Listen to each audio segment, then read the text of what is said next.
Operation part 1 এবং part 2 সিঁদুর শেষ, তো এবার এই বিষয়টা নিয়ে আপনি কি বলবেন? আমরা ওয়েট করছি পার্ট 3 ভাবেই আজকে সারা রাত্রি আবার জাগবো কালকের মতন। তো কালকে রাত্রে 4:30 অব্দি জেগেছিলাম। তো খেলা মারাত্মক লেগেছে আজকে, মানে এক্সাইটেড পুরো। আজকে মানে থার্ড টাইম হবে, সেটা দেখতে চাই। এবং বাংলাদেশ বলছি না, পাকিস্তান ধুলিসাৎ দেখতে চাই। ব্যাস ব্যাস ব্যাস, বলো। হ্যাঁ, রেডি। পাকিস্তান ক্রিকেট টিমকে আমরা যেভাবে ঠিক হারাই, যুদ্ধেও আমরা সেইভাবে একদম হারাবো, একদম মুখের উপর জবাব দিয়ে দেবো, তাদের ঘরে ঢুকবো। জয় হিন্দ, বন্দে মাতরম। আমরা আগেই বলেছিলাম যে পাকিস্তান চারিদিক থেকে চাপা খায় স্যান্ডউইচ হয়ে যাবে।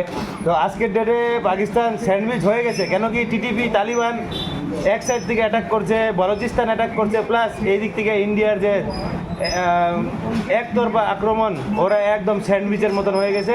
আজকের ডেটে পাকিস্তান একদম মাটির সাথে মিশে যাচ্ছে। আচ্ছা, স্যান্ডউইচটা যদি হয় তাহলে সেটা তো আমরাই খাবো নাকি? একদম আমরাই খাবো, আর পুরা আমাদের ভারতবর্ষে সব জায়গায় জায়গায় এটা মানে খাওয়ানো হবে মিষ্টির হিসাবে।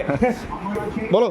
আমরা সকলেই খুব এক্সাইটেড, কারণ আমরা দেখেছি ভারত যেভাবে পাকিস্তানের উপরে গিয়ে পাকিস্তানের জমিতে গিয়ে ব্যাটিং করছে, তাতে আমরা আইপিএলকেও ভারতবর্ষে বর্তমানের জন্য নিষিদ্ধ করেছি। তার থেকেও বড় মজার যে খেল হচ্ছে, আমাদের ভারত যেভাবে ব্যাটিং করছে পাকিস্তানের উপরে, সেনারা যেভাবে লুকোচ্ছে এবং সেনা কর্তা যেভাবে পালাচ্ছে, আজকে পাকিস্তানের প্রধানমন্ত্রীকে দেখা যাচ্ছে না। আমরা খুবই খুশি, আমরা খুবই এক্সাইটেড, কারণ এরকম খেলা হয়তো আমাদের জীবনে আর দেখতে পারবো কি না। তবে ভারত যা ব্যাটিং করছে আমরা নিশ্চিত পাকিস্তান ধুলি মিশে যাবে, এটা নিশ্চিত। বলো, পাকিস্তান নিয়ে দুটো বক্তব্য।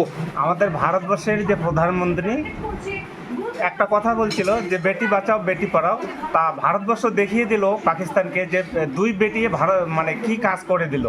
এটার জন্য আমি খুব আনন্দিত এবং সারা ভারতবর্ষকে আমি আনন্দিত বলে গর্বিত করি। বাহ, দারুণ। রেডি।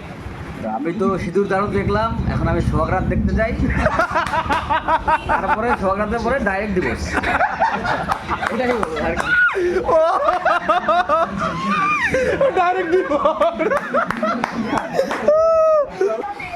আচ্ছা, এন্ডিংটা কিরকম লাগলো একবার একটু জানাবেন।